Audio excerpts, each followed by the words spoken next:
Olá, mais uma vez estamos aqui juntos para o estudo do livro No Mundo Maior, André Luiz e Chico Xavier, que nos fala sobre a vida no mundo espiritual. Capítulo 4, Estudando o Cérebro. Com a mão fraterna espalmada sobre a fronte do enfermo, como a transmitir-lhes vigorosos fluidos de vida renovadora, Calderaro esclareceu-me bondoso. Há 20 anos, aproximadamente, este amigo pôs fim ao corpo físico do seu atual verdugo, num doloroso capítulo de sangue. Iniciei o serviço de assistência a ele só há 3 dias. No entanto, já me inteirei de sua comovente história. Dirigiu compassivo olhar ao algoz, desencarnado, e prosseguiu. Trabalhavam juntos, numa grande cidade, entregues ao comércio de quinquilharias. O homicida desempenhava funções de empregado da vítima, desde a infância, e, atingida a maioridade, exigiu do chefe, que passava a tutor, o pagamento de vários anos de serviço. Negou-se o patrão, terminantemente, a satisfazê-lo, alegando as fadigas que vivera para assisti-lo na infância e na juventude. Propiciar-lhe-ia vantajosa posição no campo dos negócios, conceder-lhe-ia interesses substanciais, mas não lhe pagaria vintém relativamente ao passado. Até ali, guardara-o a conta de um filho, que se lhe reclamava contínua assistência. Estalou-se a contenda. Palavras rudes, trocadas entre vibrações de cólera, inflamaram o cérebro do rapaz, que no auge da ira o assassinou, dominado por selvagem fúria. Antes, porém, de fugir do local, o criminoso correu ao cofre, em que se amontoavam fartos pacotes de papel moeda. Retirou a importância vultuosa a que se supunha com direito, deixando intacta a regular fortuna que despistaria a polícia no dia imediato. Efetivamente, na manhã seguinte, ele próprio veio à casa comercial, onde a vítima pernoitava enquanto a pequena família fazia longa estação no campo. Fingindo preocupação ante as portas cerradas, convidou um guarda a segui-lo, a fim de violarem ambos uma das fechaduras. Em poucos momentos, espalhava-se a notícia do crime. No entanto, a justiça humana, emalhada nas habilidades do delinquente, não conseguiu esclarecer o problema na origem. O assassino foi pródigo nos cuidados de salvaguardar os interesses do morto. Mandou selar cofres e livros, providenciou arrolamentos laboriosos, requisitou o amparo das autoridades legais para minucioso exame da situação. Foi verdadeiro advogado da viúva e 2 filhinhos do tutor falecido, os quais, mercê de seu devotamento, receberam substanciosa herança. Planteou a ocorrência como se o desencarnado lhe fosse pai. Terminada a questão, com a unanimidade do aparelho judiciário, diante do enigma, retirou-se discreto para grande centro industrial, onde aplicou os recursos econômicos em atividades lucrativas. O mentor estampou diferente brilho no olhar, fez pequena pausa e acrescentou: conseguiu ludibriar os homens, mas não pôde iludir a si mesmo.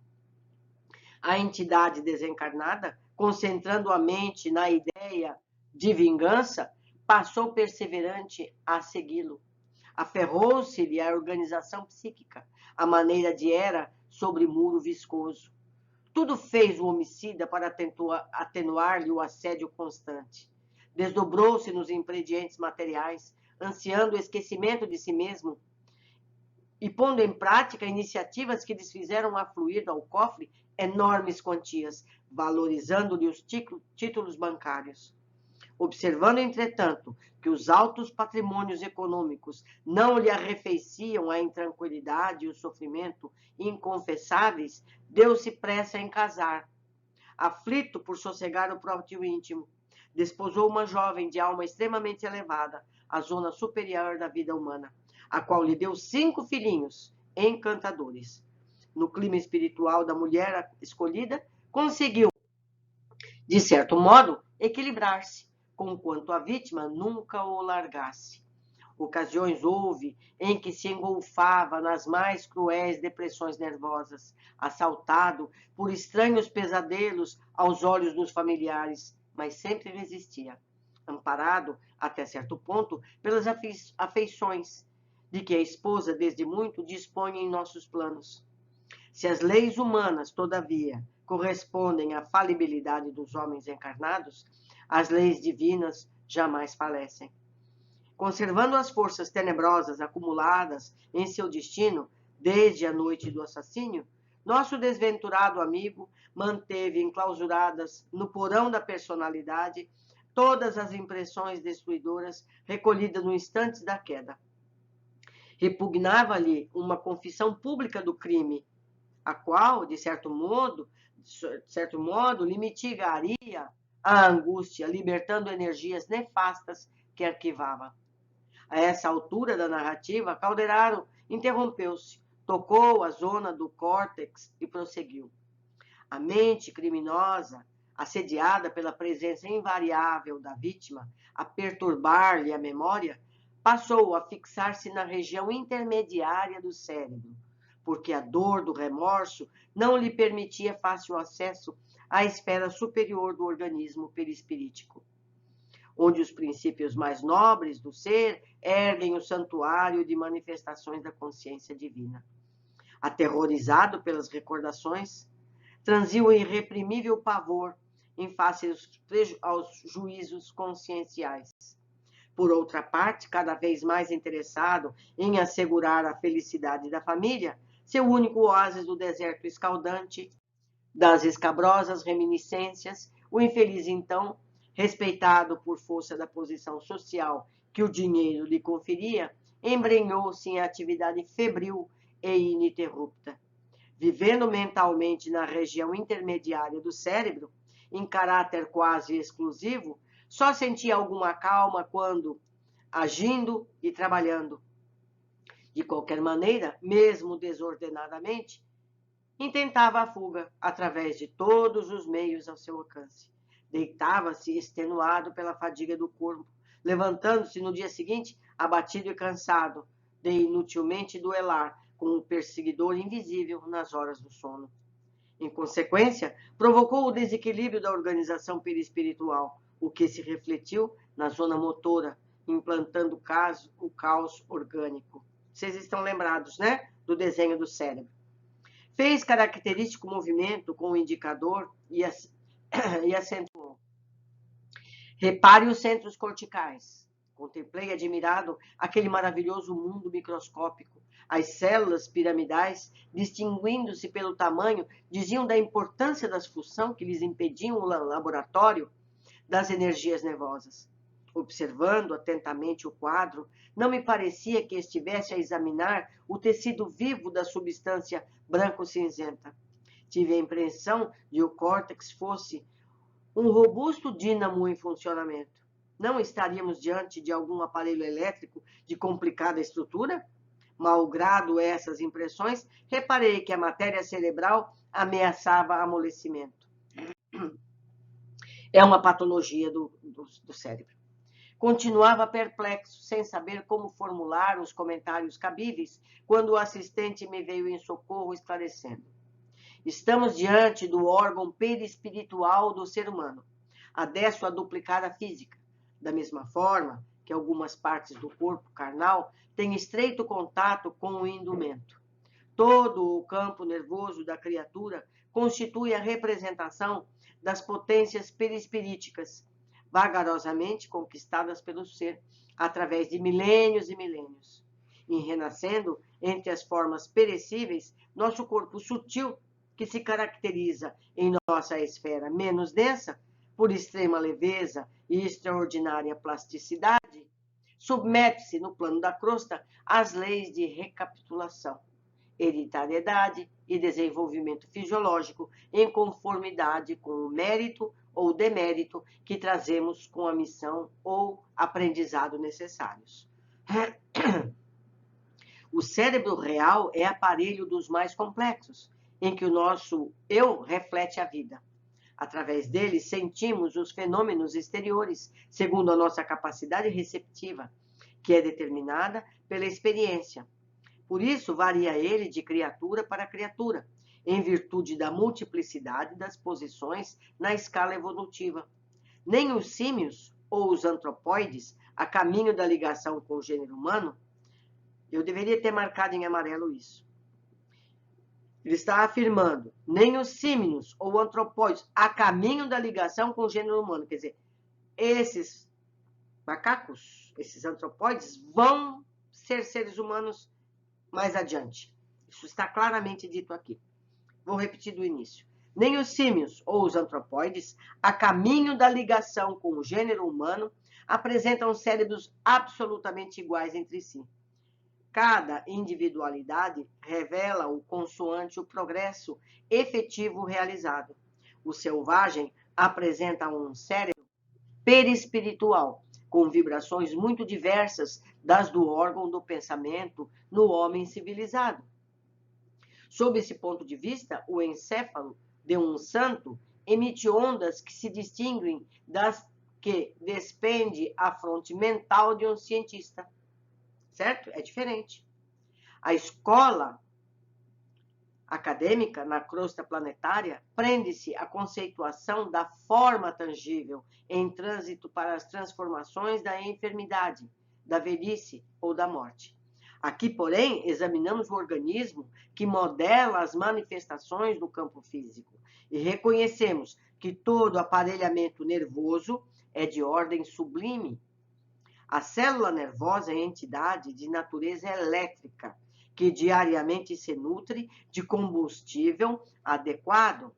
Há neurônios sensitivos, motores, intermediários, reflexos. Existem os que recebem as sensações exteriores e os que recolhem as impressões da consciência. Em todo o cosmos celular agitam-se interruptores e condutores, elementos de emissão e recepção. A mente é a orientadora desse universo microscópico, em que bilhões de corpúsculos e energias multiformes se consagram a seu serviço. Dela emanam as correntes da vontade, determinando vasta rede de estímulos, reagindo ante as exigências da paisagem externa ou atendendo às sugestões das zonas interiores.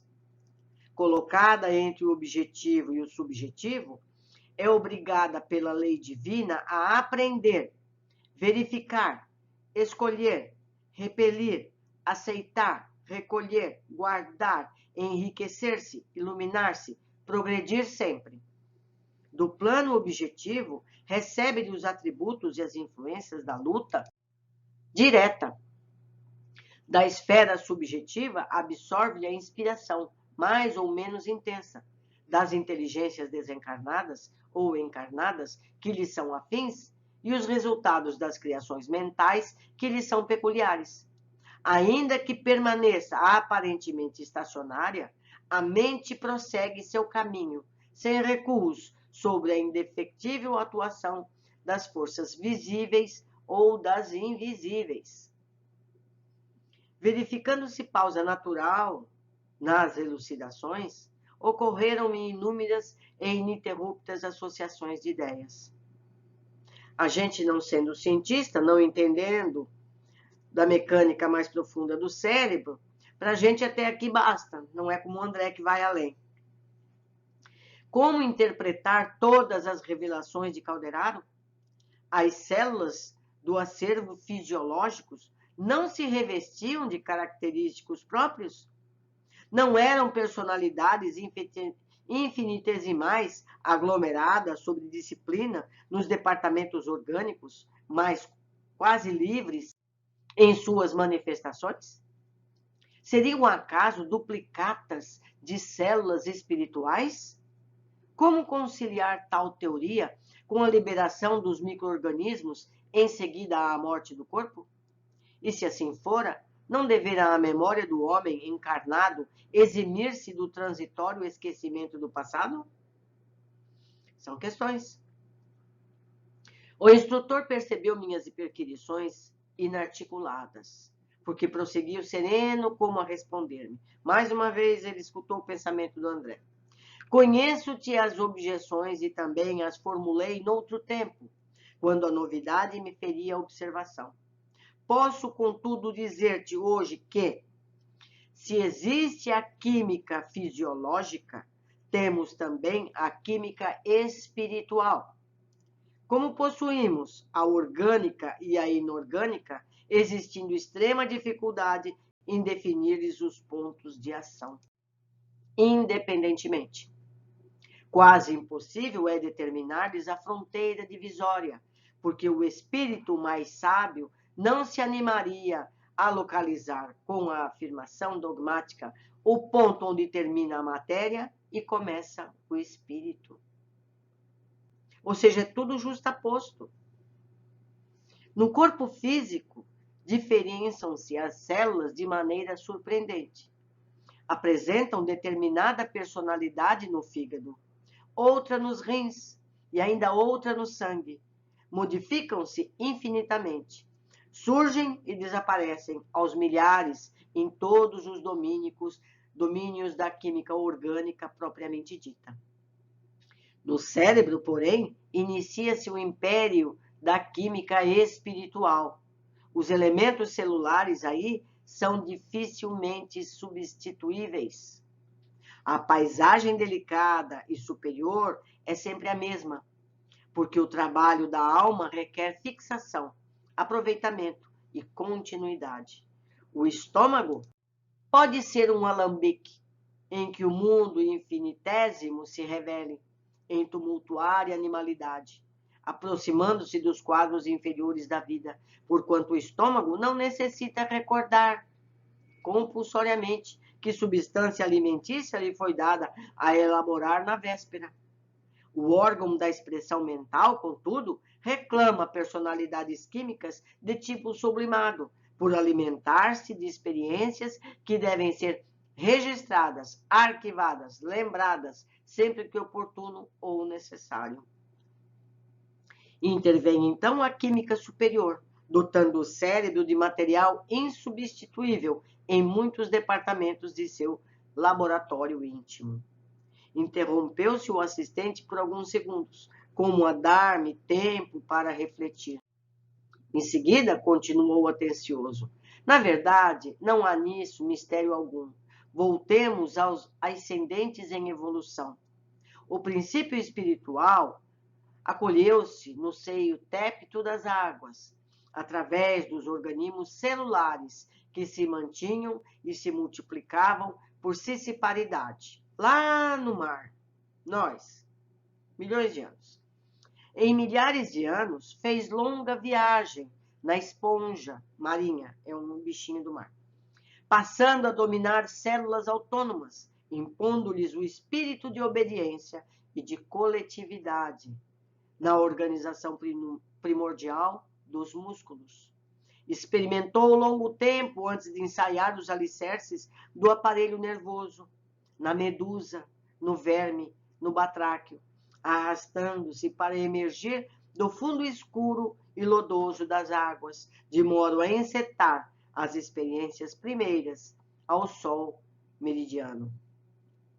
Quantos séculos consumiu, revestindo formas monstruosas, aprimorando-se aqui e ali, ajudado pela interferência indireta das inteligências superiores? Impossível responder, por enquanto. Sugou o seio farto da terra, evolucionando sem parar, através de milênios, até conquistar a região mais alta, onde conseguiu elaborar o próprio alimento. Calderaro fixou em mim significativo olhar e perguntou: compreendeste suficientemente? E nós perguntamos a nós mesmos se nós entendemos. Ante o assombro das ideias novas que me fustigavam a imaginação, impedindo-me o minucioso exame do assunto, o esclarecido companheiro sorriu e continuou: pois, por mais esforços que evidenciemos por simplificar a exposição deste delicado tema, o retrospecto que a respeito fazemos sempre causa perplexidade. Quero dizer, André, que o princípio espiritual, desde o obscuro momento da criação, caminha sem detença para a frente. Afastou-se do leito oceânico, atingiu a superfície das águas protetoras, moveu-se em direção à lama das margens, debateu-se no charco, chegou à terra firme, experimentou na floresta copioso material de formas representativas, ergueu-se do solo, contemplou os céus e, depois de longos milênios, durante os quais aprendeu a procriar, alimentar-se, escolher, lembrar e sentir, conquistou a inteligência. Viajou do simples impulso para a irritabilidade, da irritabilidade para a sensação, da sensação para o instinto e do instinto para a razão. Nessa penosa romagem, inúmeros milênios decorreram sobre nós. Estamos em todas as épocas abandonando esferas inferiores a fim de escalar as superiores. O cérebro é o órgão sagrado de manifestação da mente em trânsito da animalidade primitiva para a espiritualidade humana. Vale observar que a doutrina espírita segue a ciência. E a ciência diz que todos nós somos resultado da evolução. A gente vem desde a célula primitiva, evoluindo passo a passo, passando por vários reinos animais. Seguimos a ciência. O orientador, interrompendo-se, acariciou-me de leve, com o companheiro experimentando no estudo, estimulando o aprendiz humildade, e acrescentou: em síntese, o homem das últimas dezenas de séculos representa a humanidade vitoriosa, emergindo da bestialidade primária. Desta condição, participamos nós, os desencarnados, em número de muitos milhões de espíritos ainda pesados, por não havermos, até o momento, alijado todo o conteúdo das qualidades inferiores de nossa organização perispiritual. Tal circunstância nos compele a viver, após a morte física, em formações afins, em sociedades realmente avançadas, mas semelhantes aos grupamentos terrestres. Então, ele está dizendo mais uma vez que na passagem para a morte, no plano espiritual, a gente tem uma vida muito semelhante à que nós temos na Terra. Está claro aqui.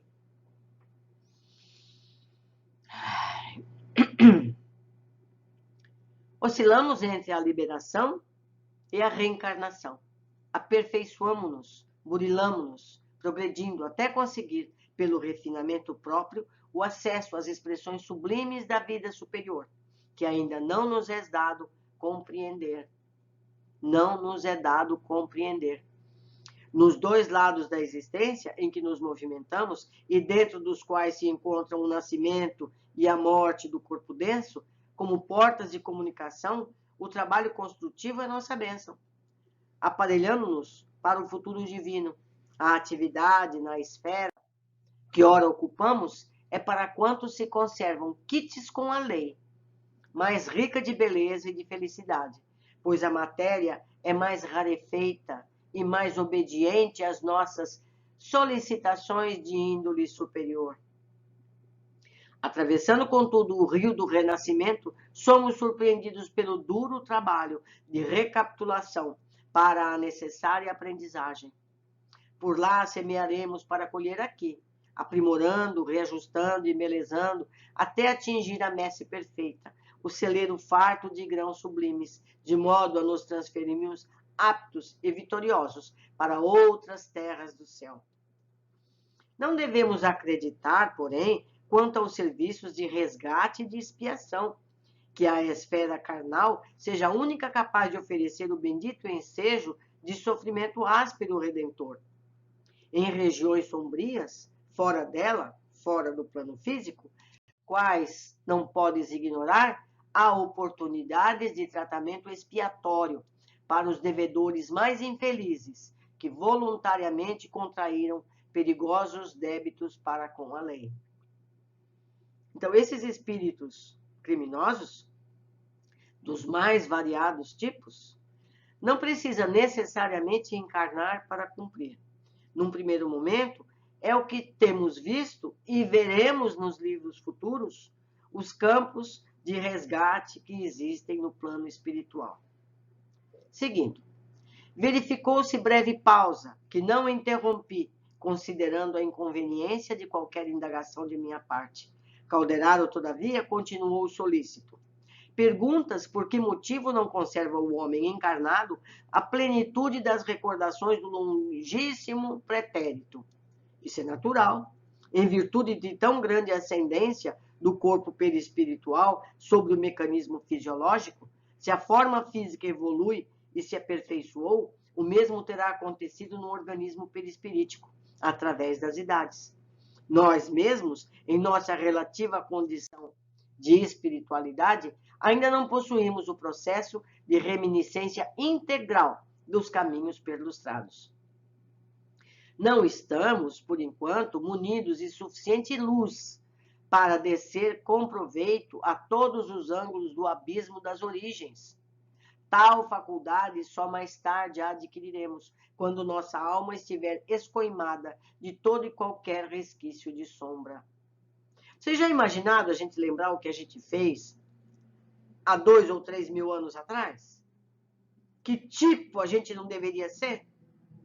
Você acha que nós vamos ter forças para aguentar tais visões de nosso próprio comportamento? Eu acho que eu não tenho, não. Seguindo.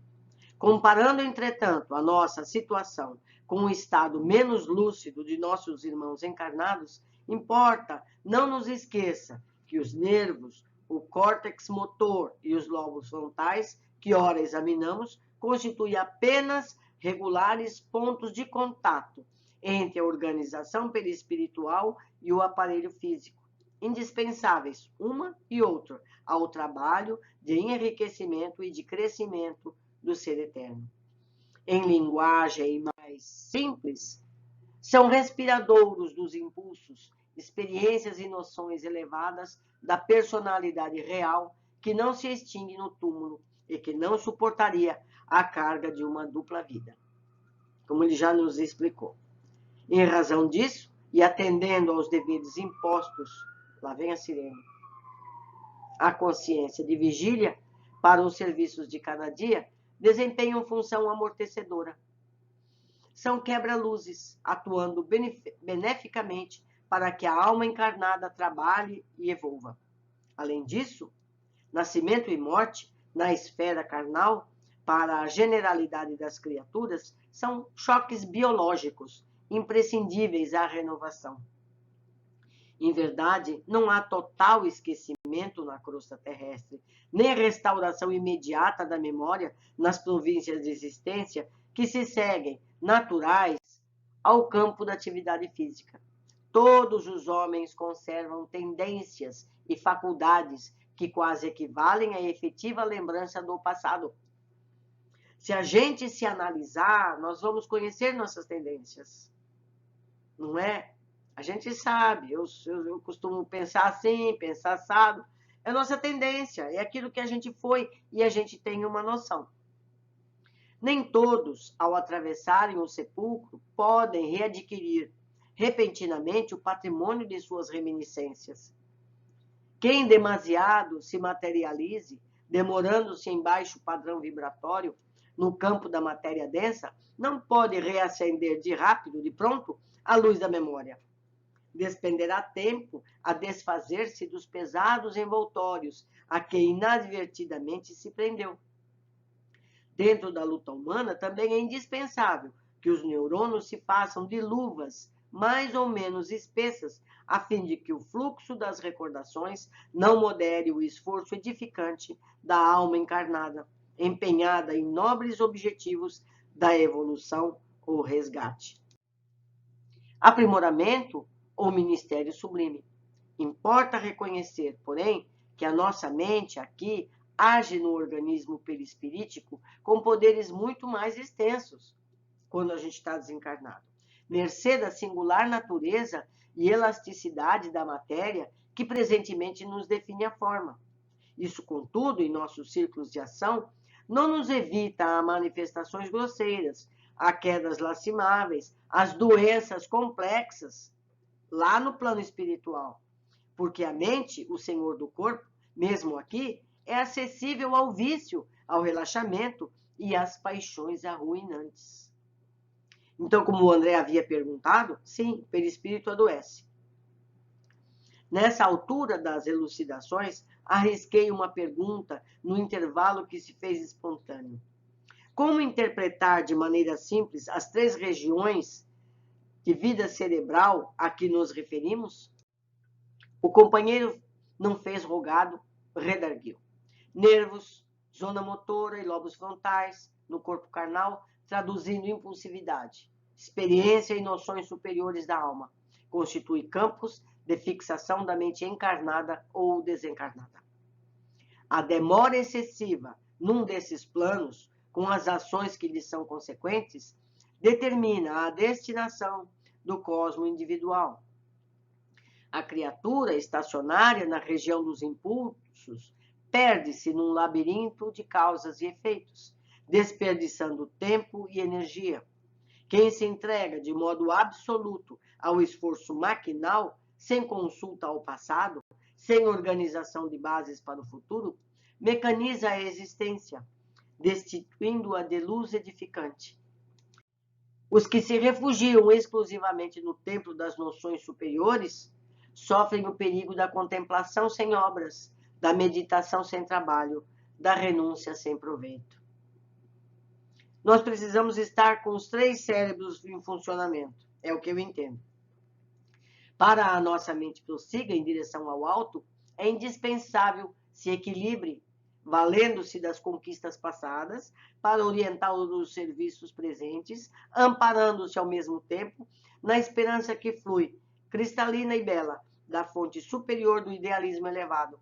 Através dessa fonte, ela pode captar do plano divino as energias restauradoras, assim construindo o futuro santificante. É como nos encontramos indissoluvelmente ligados aos que se afinam conosco, em obediência a indefectíveis desígnios universais.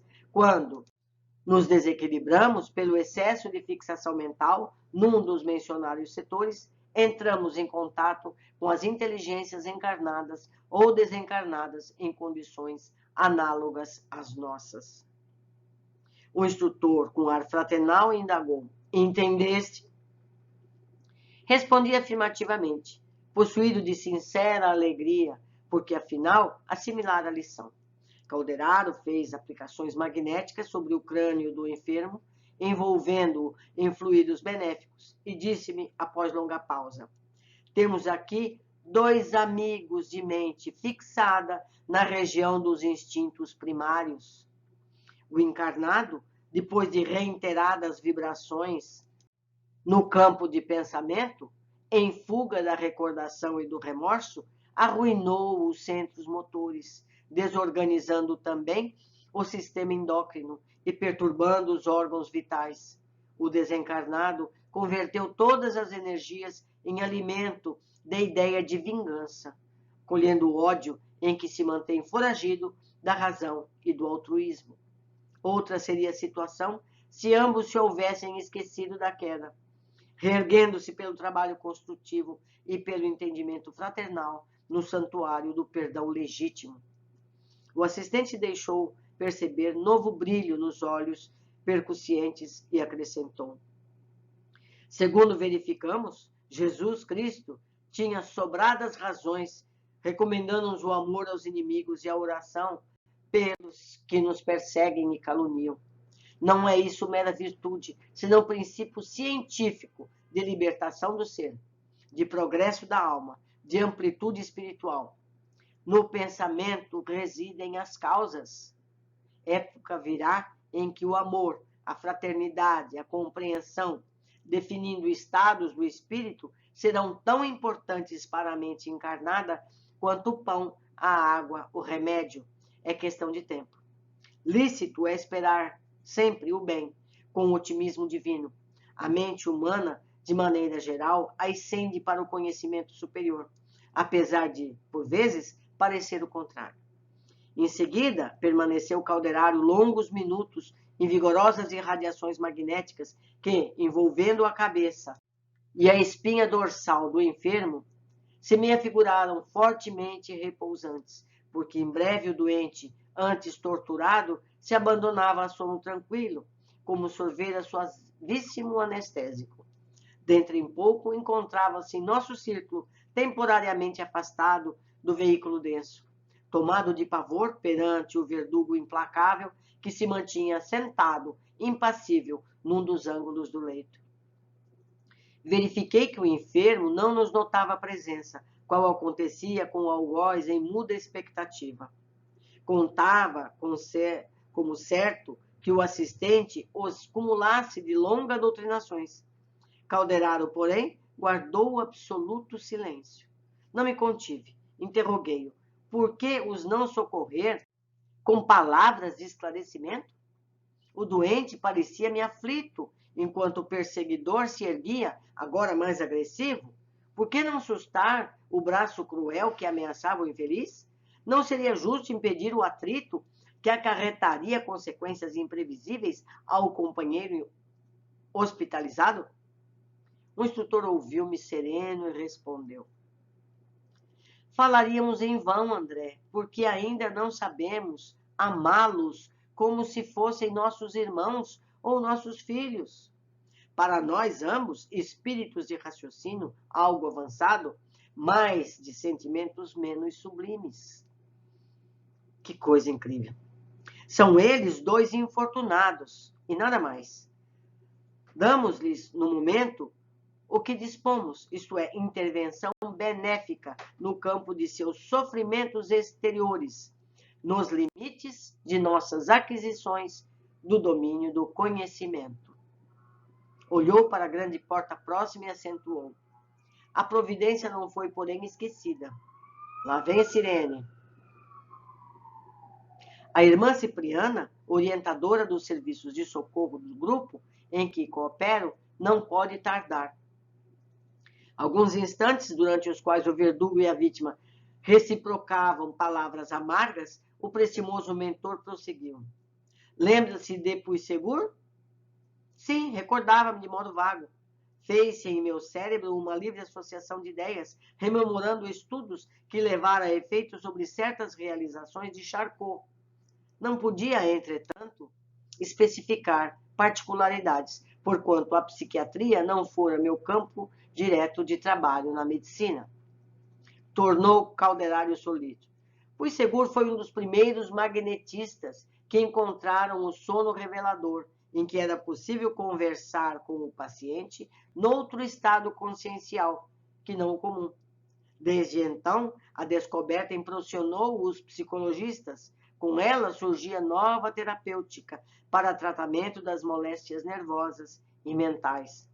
Entretanto, para nós, nesse lado da vida, o fenômeno é corriqueiro. Diariamente, milhões de pessoas adormecem sob a influência magnética de amigos espirituais, a fim de serem auxiliadas nas realizações inadiáveis. E por que não tentarmos o esclarecimento verbal agora a esses nossos amigos? Insisti ansioso por minha vez, observando os infortunados contendores que se trocavam insultos e acusações. Porque se o conhecimento auxilia por fora, só o amor socorre por dentro, acrescentou o instrutor tranquilamente. Com a nossa cultura retificamos os efeitos, quanto possível, e só os que amam conseguem atingir as causas profundas. Ora, os nossos desventurados amigos reclamam intervenção no íntimo para modificar atitudes mentais em definitivo. E nós ambos, por enquanto, apenas conhecemos sem saber amar. Neste momento, alguém assomou à porta de entrada. Oh, era uma sublime mulher, revelando idade madura, nos olhos esplendia brilho meigo e enternecedor. Curvei-me comovido e respeitoso.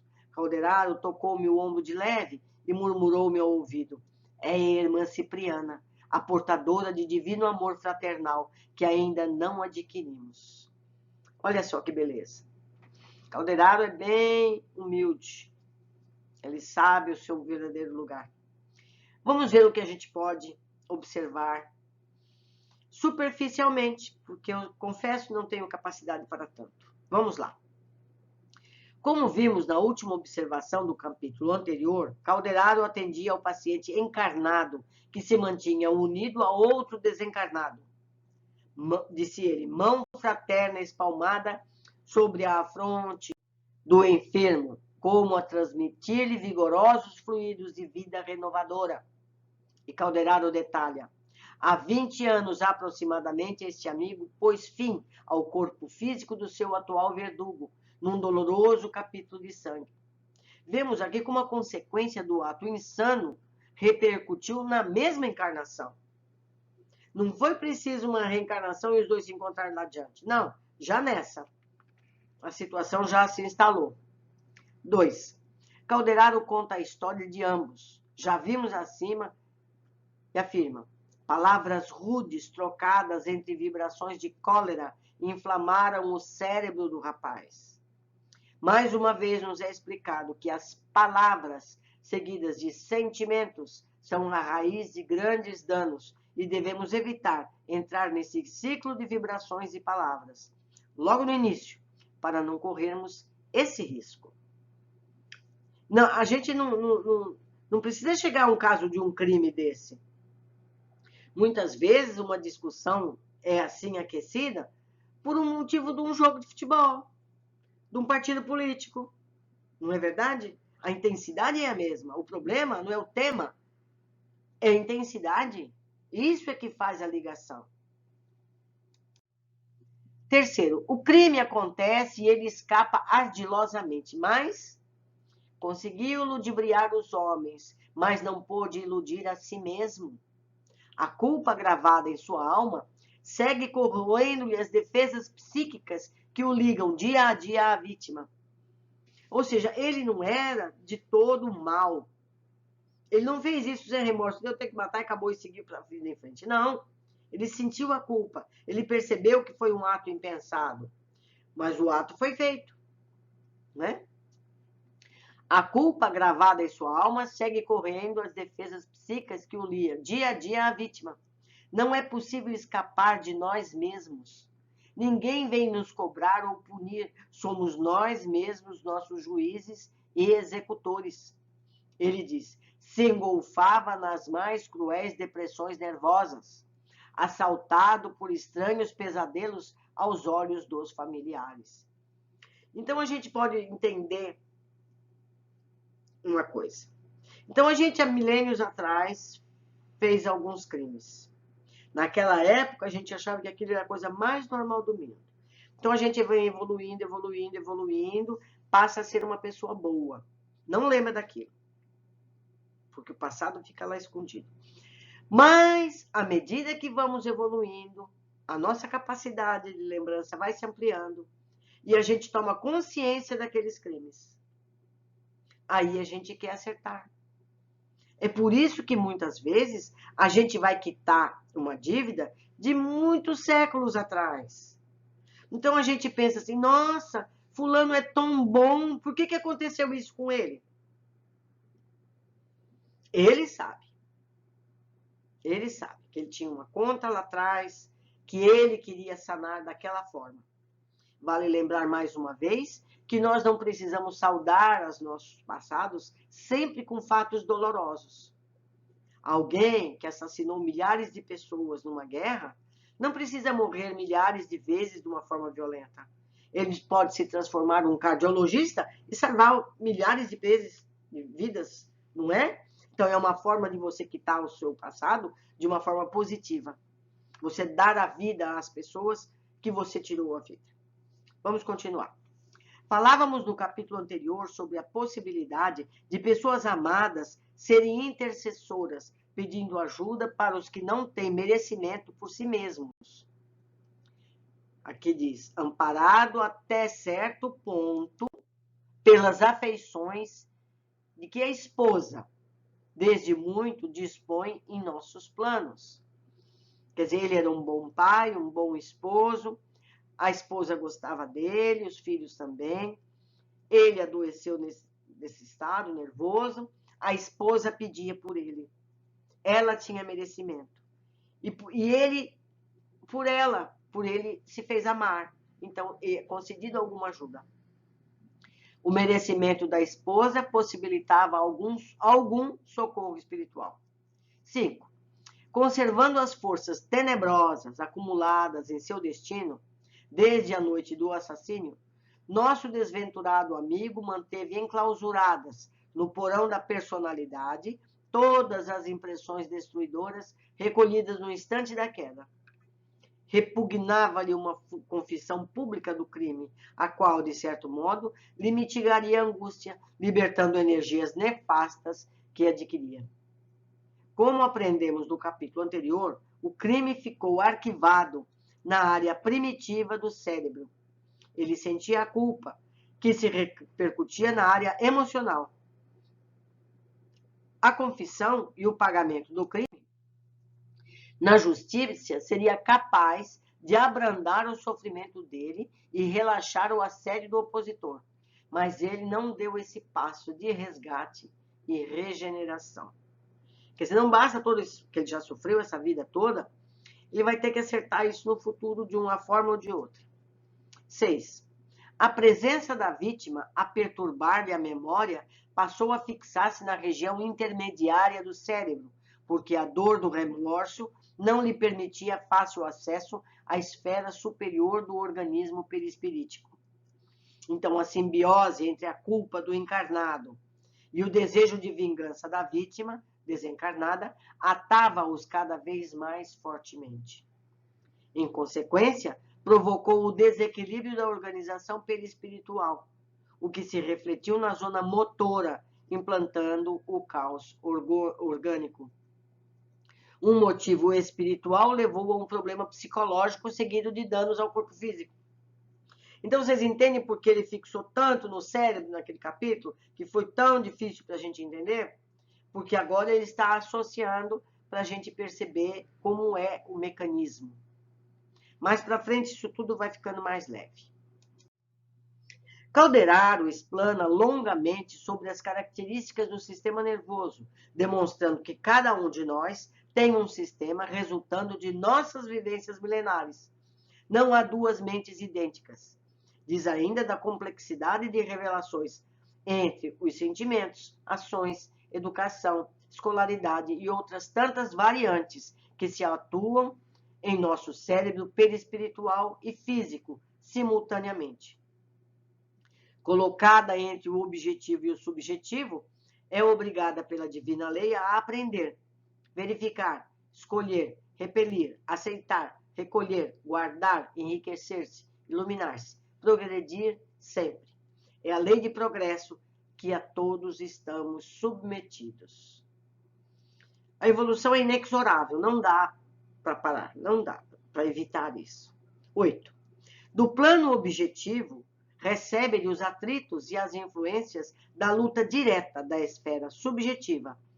Absorve-lhe a inspiração, mais ou menos intensa, das inteligências desencarnadas ou encarnadas que lhe são afins, e o resultado das criações mentais que lhe são peculiares, sobre a indefectível atuação das forças visíveis ou das invisíveis. Calderaro detalha que o cérebro, em seu sistema nervoso, recebe influências, atritos dos desencarnados e encarnados, como que tenha afinidade com os mesmos padrões vibratórios, resultando em criações mentais que, por sua vez, realimentam o sistema nervoso próprio e dos que com se tenha afinidade. André se questiona sobre as células físicas. Seriam acaso duplicatas das células espirituais?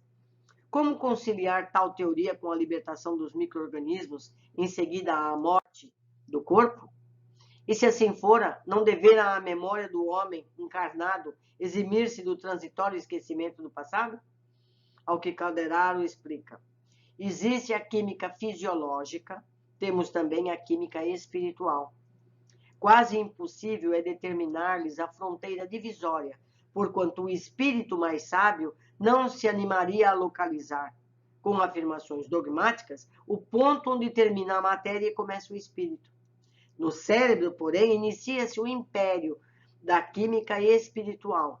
Os elementos celulares aí são dificilmente substituíveis. Cremos que por serem mais espirituais que físicas, imagino eu. 10. Em várias oportunidades neste estudo, tivemos a informação de que iniciamos nossa jornada há milhões de anos, dentro de formas minerais, vegetais, animais, para chegar à forma humana. Calderaro dá mais um detalhe nessa jornada evolutiva. Quantos séculos consumiu revestindo formas monstruosas, aprimorando-se aqui e ali, ajudado pelas interferências indiretas das inteligências superiores. Interferências indiretas das inteligências superiores. Está bem claro? Houve interferência. Seguimos um programa evolutivo sequencial, que eventualmente é submetido a alterações por inteligências competentes. É sabido, no livro Exilados de Capela, que quando os espíritos que vieram para cá chegaram, eles tiveram que encarnar nos antropóides. Então, foi preciso a espiritualidade interferir para que fosse possível seres humanos já desenvolvidos terem a sua primeira encarnação nesses antropóides. Dali para frente, eles seguiram, casando-se entre si, não mais via os antropóides. Quer dizer, há interferências pontuais quando necessário. Interessante resumo de Calderaro falando de nossas atitudes. Viajou do simples impulso para a irritabilidade, da irritabilidade para a sensação, da sensação para o instinto, do instinto para a razão.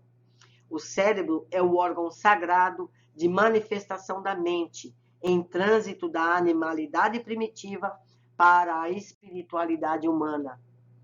Ainda muitos de nós estacionados na irritabilidade, não é?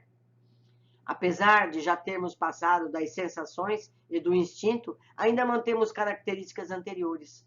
Vamos desenvolver nosso cérebro pelo aprendizado e exercício do amor fraterno. Nos foi recomendado, amai-vos e instruí-vos, não é?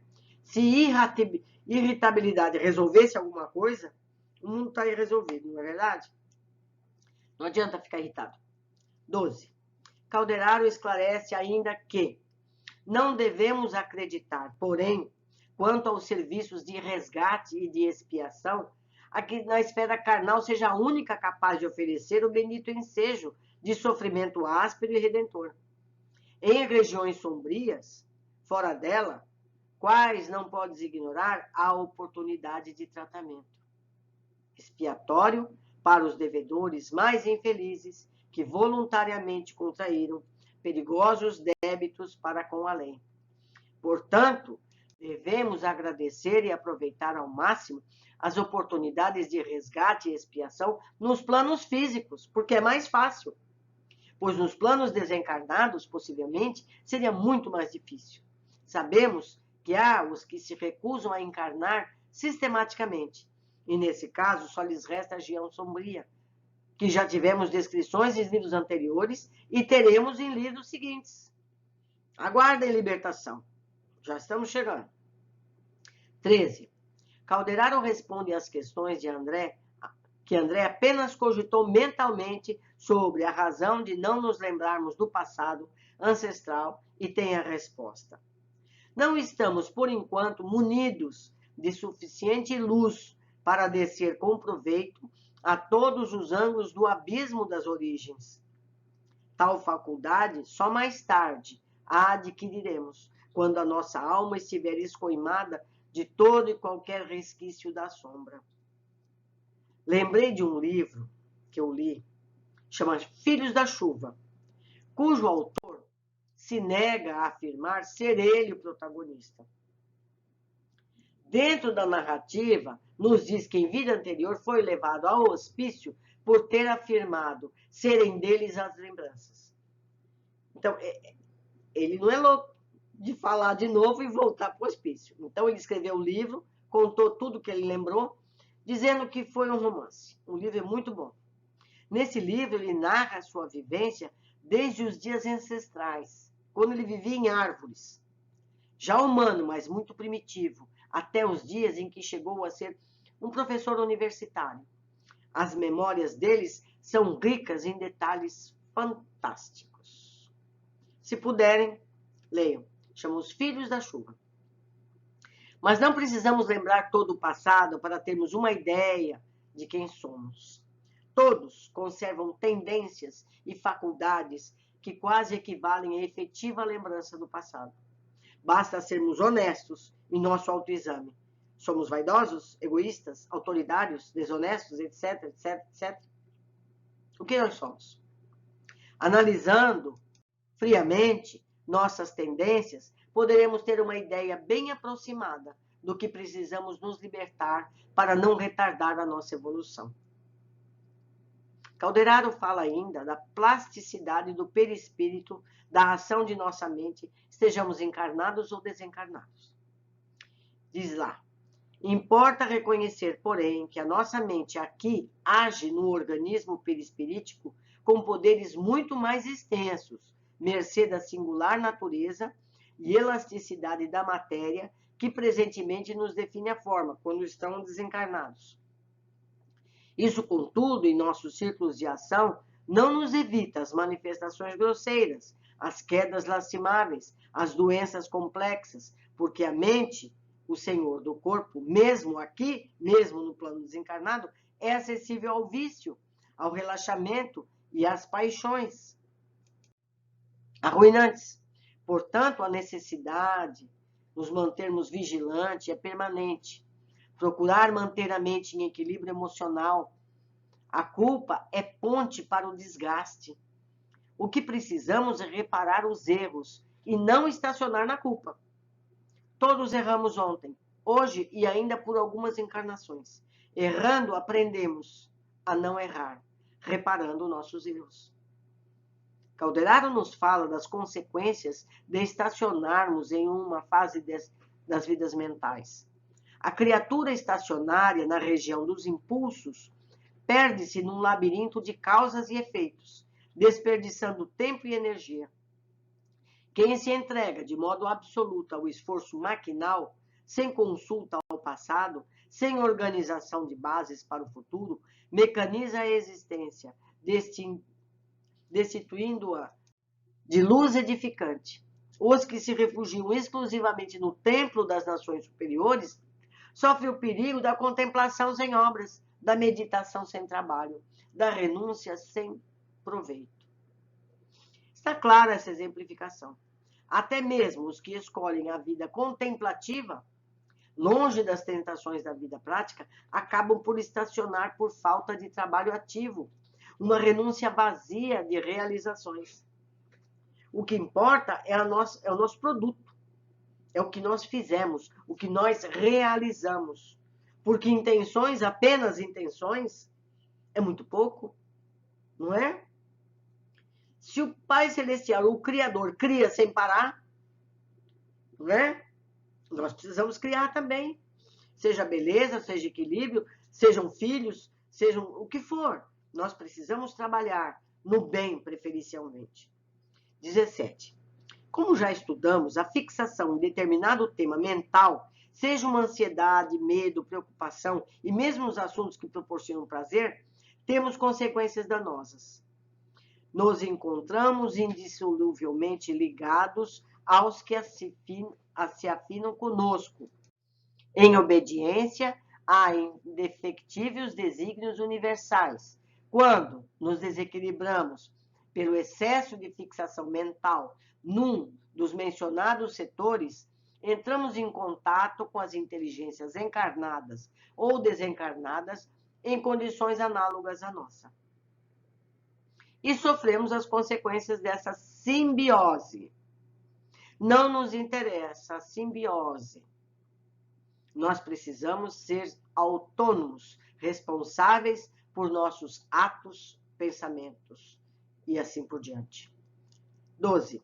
Calderaro usa o caso em análise para exemplificar essa simbiose.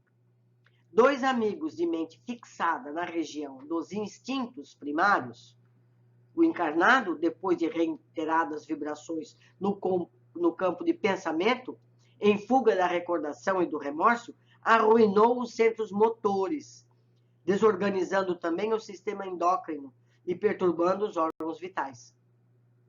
O desencarnado converteu todas as energias em alimento da ideia de vingança, acolhendo-se ao ódio, em que se mantém foragido da razão e do altruísmo. Outra seria a situação, se ambos se houvessem esquecido a queda, reerguendo-se pelo trabalho construtivo e pelo entendimento fraternal no santuário do perdão legítimo. Ou seja, a culpa do encarnado, que se recusou a confessar e quitar sua dívida de ódio, resultou na ligação com a vítima, não menos renitente na vingança. E vemos mais uma vez a afirmativa: no pensamento residem as causas. É imperioso que policiemos nossos pensamentos para que haja mais chance de progresso sem dores acrescentadas. 20. Interessante a afirmativa de Calderaro quando André pergunta a razão de não esclarecer os dois homens ligados pela dor. Falaríamos em vão, André, porque ainda não sabemos amá-los como se fossem nossos irmãos ou nossos filhos. Para nós ambos, espíritos em raciocínio algo avançado, mas de sentimentos menos sublimes. Assumir a incapacidade de ser útil em tema onde não temos ainda aprimoramento. Erro de muitos de nós comete quando nos arvoramos em esclarecedores e sofredores nos trabalhos de desobsessão. Temos capacidade de amar ambos, o obsessor e o obsedado? Ou ainda tendemos a culpar um ou outro? Vamos ser honestos aqui na nossa análise. Não é verdade? A gente pode esclarecer, no máximo. 21. Calderaro esclarece que as técnicas magnéticas de desdobramento mental e espiritual, ainda pouco bem utilizadas terapeuticamente entre os encarnados, é rotineira no plano espiritual. Diariamente, milhões de pessoas adormecem sob a influência magnética de amigos espirituais, a fim de serem auxiliadas nas resoluções inadiáveis. Quantos de nós não acordamos com soluções ou propósitos modificados depois do sono? Não é? A gente vai dormir com determinados sentimentos. Não, amanhã quando eu acordar eu vou fazer isso. São atitudes extremas. Aí você vai dormir. Minha mãe dizia, o travesseiro é um bom conselheiro. Minha mãe sabia das coisas. Aí a gente vai dormir. E quando acorda, mudou de ideia. Já não pensa daquela forma. Será que não dá para a gente pensar que a gente foi recebido, pensou, ajudou, mentalizou sobre o assunto, raciocinou melhor, não é? O que eu sei é que a gente tem sempre que agradecer, porque a espiritualidade está sempre nos socorrendo. E nós, como crianças, estamos sempre teimando em achar que nós sabemos melhor que o Criador. Não é verdade? Bom, meus amigos, estivemos juntos mais uma vez. Eu conto com a colaboração de vocês, me ajudando, fazendo comentários na área de comentários aqui no YouTube, para que a gente possa crescer junto. Muita coisa eu devo ter passado, eu posso ter me enganado sobre alguma interpretação minha, mas juntos nós podemos nos ajudar. Por isso que chama Estudo em Grupo. Um grande abraço a vocês e até o próximo capítulo.